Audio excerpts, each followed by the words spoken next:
Every person throughout their life often feels a conflict between the body and the soul. Spiritually, one wants to rise, to be in a higher place, but there is also the body with its desires that pull a person downward. Sometimes a person doesn't even know how to identify themselves. Am I a spiritual person in a high place, or am I a very materialistic, even animalistic person drawn to very low places? This conflict, which can be embarrassing, may lead people to extremes.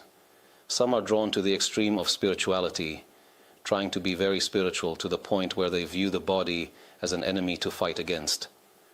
This phenomenon is found among certain monks and ascetics.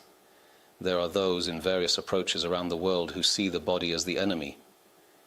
In order to be spiritual, they fight against it, afflict their bodies through fasting and abstinence, and refrain from marrying, thinking that marriage is a surrender to certain desires.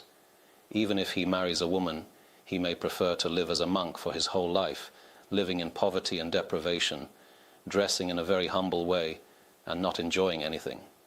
He refuses to give the body anything, and thus he leans toward the spiritual extreme. On the other hand, there are those who lean toward the other extreme, trying to suppress every spiritual feeling, and instead follow the desires of the body, sinking into very low places. Eventually, they may come to a point where they are disgusted with themselves, or simply accept the situation.